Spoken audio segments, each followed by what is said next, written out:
समस्त देशवासियों को मेरा सादर नमन। काफ़ी दिनों के बाद आज अपनी बात रखने के लिए उपस्थित हुआ हूँ और मेरा विषय है देश प्रेम पर जो पहलगाम हमला हुआ उसके विषय में मैं कुछ बात करना चाहता हूँ। मेरे प्यारे देशवासियों, आप जानते हैं कि 22 अप्रैल 2025 को आतंकवादियों ने पहलगाम में कायरतापूर्वक हमला किया, जिसमें धर्म के नाम पर हमारे पर्यटकों को मौत के घाट उतार दिया। बहुत ही दुखद घटना थी। इससे पहले ISIS तालिबान जैसी कार्रवाई, एक क्रूर कार्रवाई जो भारत में दी गई, ये पहले भारत में कभी देखने को नहीं मिली थी, जिसमें कि केवल धर्म के नाम पर हमारे बेकसूर नागरिकों को 26 नागरिकों को मौत के घाट उतार दिया गया। आतंकवाद एक ऐसी समस्या पूरे विश्व में बनता जा रहा है जो एक नासूर का रूप ले चुका है और इसमें किसी छुपा नहीं है किस तरह के लोग इसमें शामिल है, कौन लोग इसमें शामिल है। हम सबको दोष नहीं देते, लेकिन ये अवश्य है कि ये आतंकवाद जो है पाकिस्तान द्वारा स्पॉन्सर आतंकवाद है। अब इतना बड़ा हमला हुआ, यहाँ पर मैं ये भी कहना चाहता हूँ कि देश की सुरक्षा एजेंसियाँ भी जो है वो जो है संदेह के घेरे में आती है कि इतनी ऐसी जगह जहाँ पर काफ़ी पर्यटक आ रहे हैं, और कश्मीर इससे पहले काफ़ी असुरक्षित जगह रही थी, और जो धारा 370 हटी, जिस तरह से जो है शांति कश्मीर में आई, उस शांति के बाद भी ये देखना चाहिए था कि सुरक्षा जो है चाक चौबंद रहनी चाहिए थी, जो वहाँ नहीं देखी गई। इसके पीछे क्या कारण है ये मैं नहीं जानता। ये अवश्य ही एक सुरक्षा चूक तो अवश्य ही मानी जाएगी, लेकिन आतंकवादियों ने भी पूरी योजनाबद्ध तरीके से इस आक्रमण को अंजाम दिया था। अब देश में क्रोध की अग्नि जल रही थी, लोग बदला चाहते थे, और 56 इंच का जो सीना मोदी बोला करते थे, मोदी जी वो देखना चाहते थे कि अब क्या कार्रवाई होगी, और बड़ी बेसब्री से इसका इंतज़ार था। अंततः कार्रवाई हुई, और जो मोदी जी ने बिहार की रैली में कहा था कि मैं उनके आतंकवादियों और उनके आकाओं को नेस्तनाबूद मिट्टी में मिला दूंगा, तो उन्होंने पाकिस्तान को मिट्टी में मिलाने की बात नहीं की थी, आतंकवाद और आतंकवाद के आकाओं को। आतंकवाद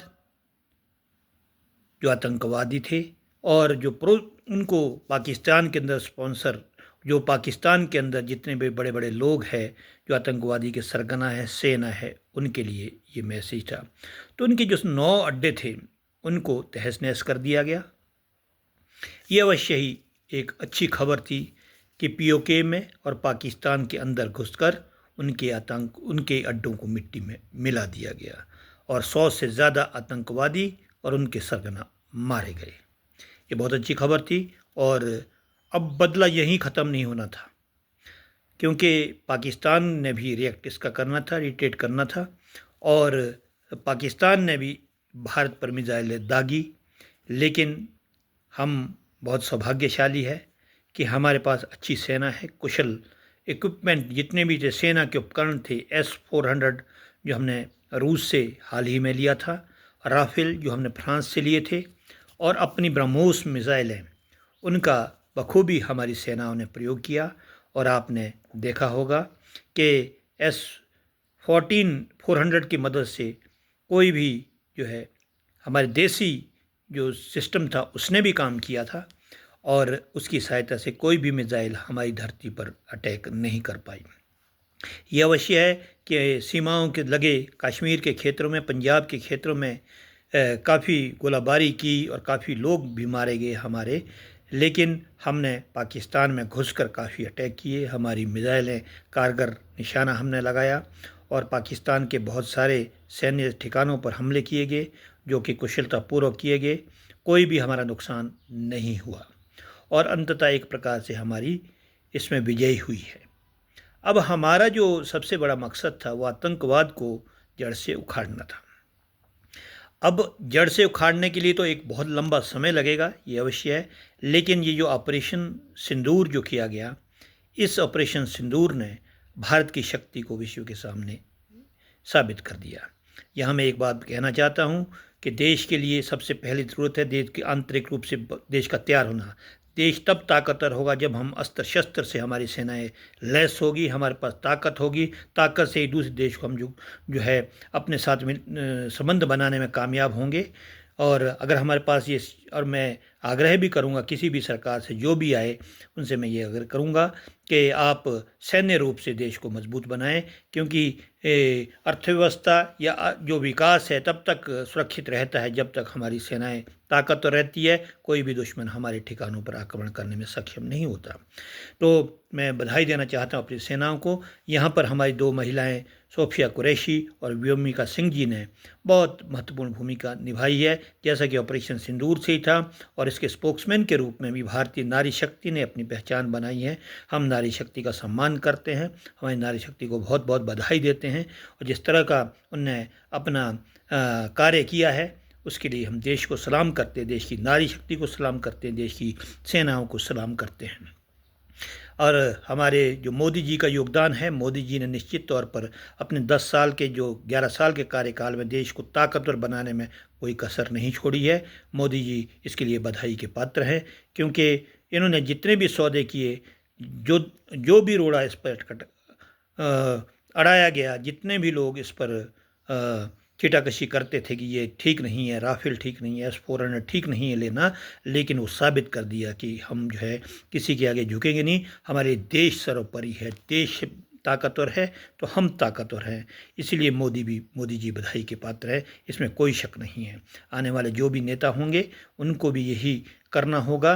देश को ताकतवर बनाने के लिए निश्चित तौर पर अपनी सेनाओं को अस्त्र शस्त्र से मजबूत करना, हमें अपने देसी साजो सामान को विकसित करना होगा। ऐसा व्यापार बाजार तैयार करना होगा जो न केवल अपने देश के लिए बल्कि पूरे विश्व के लिए भी एक मिसाल बनकर सामने आए। तो इस तरह से जो आंतरिक रूप से ताकतवर होना हमारे लिए बहुत आवश्यक है। कमज़ोर की कोई इज्जत नहीं करता, सब इज्जत उस देश की होती है जो हर तरह से आधुनिक हथियारों से सुसज्जित होता है, ताकतवर होता है। कोई भी उस देश की तरफ आंख उठा के नहीं देख सकता। अब बात आती है, अब मैं कुछ बातें, थोड़ा वीडियो बड़ा हो जाता है कई बार, लेकिन कुछ बातें मैं यहाँ कहना चाहता हूँ कि अमेरिका की राष्ट्रपति ट्रंप का रोल आप देख सकते हैं। आजकल विश्व में दोहरे फैसले लेते हैं, अनर्गल बातें करते हैं, अजीब सी बातें करते हैं। जिस तरह का उनने इस युद्ध शांति की बात की थी तो उस वक्त उनको बात नहीं करनी चाहिए थी। उनने जो स्टेटमेंट दी कि उनका रोल रहा, उनने जो है भारत और पाकिस्तान को युद्ध विराम के लिए मजबूर किया, वो एक निंदनीय है। उसकी निंदा करना जितनी कठोर शब्दों में निंदा हो वो बहुत आवश्यक है, क्योंकि हमारे दोनों के DGMO लेवल की जो मीटिंग हुई थी उसमें तय हुआ था, जब पाकिस्तान ने खुद फ़ोन करके शांति की बात की थी तो हमारे पास भी कोई ऐसा नहीं था, युद्ध करने का कोई मकसद नहीं था कि हम उसको युद्ध को आगे बढ़ाते, क्योंकि इसमें ना केवल निर्दोष सैनिक हमारे मारे जाते, निर्दोष नागरिक हमारे मारे जाते, बल्कि हमारे साथ जो सामान को नुकसान होता, अर्थव्यवस्था पर गहरी चोट होती। इसको ये डिसीज़न नहीं लेना चाहिए था। ये काम हमारे और पाकिस्तान जो भी शांति वार्ता को डिक्लेयर करता, शुद्ध विराम की घोषणा उन देशों का काम था। ट्रंप एक सरफिरे व्यक्ति की तरह उसने एक ऐसी स्थिति की जिसने हास्य सबद स्थिति अपने आप को की है। तो अगर हमारे देश के कोई लोग इस बात की करते हैं तो इसमें देश कमज़ोर नहीं होता। अब मोदी जी का तो लगभग लास्ट टर्नओवर मुझे लगता है चल रहा होगा, लेकिन मोदी जी ने देश के लिए बहुत किया है। मोदी जी को हटाने में कामयाब नहीं हुआ विपक्ष, बार बार हथकंडे अपनाएंगे, लेकिन हथकंडे से देश नहीं चलता। देश चलता है ताकत से, देश चलता है एक योग्य विपक्ष भी योग्य। विपक्ष ने बहुत सकारात्मक भूमिका इस वक्त निभाई है, विपक्ष को बधाई देता हूँ। और अगर ऐसे समय में विपक्ष साथ होता है तो देश की ताकत और कई गुना बढ़ती है। तो आगे भी आने वाले समय में यही इस तरह की स्थिति देश में बनी रहेगी। जो मेरे हिसाब से ये युद्ध विराम हुआ है ये उचित है, क्योंकि दोनों देशों के बेकसूर नागरिकों को जो है मुफ्त की सज़ा मिलती, हमारी अर्थव्यवस्था खराब होती, या हमारे वस्तुओं के दाम बढ़ते, कीमतें बढ़ती, तब भी हाहाकार मचता, लोग मरते तब भी हाहाकार मचता। क्योंकि कई कमज़ोर, मैं सभी विपक्ष की बात नहीं करता हूँ, कई विपक्ष के कई नेता ये चाहते हैं कि किस तरह से मोदी जी को बदनाम करने का कोई ना कोई बहाना उनको मिले। अगर ज़्यादा नागरिक मारे जाते तब भी जो है उनको गाली देते, अगर अब युद्ध विराम हुआ है तब भी गाली दे रहे हैं। लेकिन भारत, आप सभी देशवासियों को मैं बधाई देना चाहता हूं, और सरकार को बधाई देना चाहता हूं, विपक्ष को बधाई देना चाहता हूं कि भारत ने थोड़े से समय अपनी शक्ति का प्रदर्शन करते हुए इस छोटे से युद्ध को, अपनी विजय पताका जो लहराई है, वो बहुत समय तक याद रखी जाएगी। अभी कहा गया है सिंदूर जो है युद्ध, ये अभी समाप्त नहीं हुआ है, लेकिन इसने हमारे देश की सेनाओं के मनोबल को, हमारे योग्य नेतृत्व के बल को, और हमारे देश की जो ताकत है, एक ये मानिए कि एक रिस्पेक्ट है, उसको बहुत आगे बढ़ाया है। हम ऐसी ही आशा रखते हैं कि हम देश एकजुट होकर आगे भी इस तरह की जो बातें हैं एकजुट होकर हम मुकाबला करेंगे। हम देश की जो डिफेंस है, रक्षा नीति है, उसके साथ कोई समझौता नहीं करेंगे, हम विदेश नीति के साथ कोई समझौता नहीं करेंगे, और आगे बढ़कर इस देश को विजय बनाने में, बार बार बनाने में कामयाब होंगे। तभी अर्थव्यवस्था भी मजबूत होगी, सैन्य शक्ति भी मजबूत होगी, हम भी मजबूत होंगे, देश मजबूत होगा, तो भारत माता की जय होगी। नमस्कार।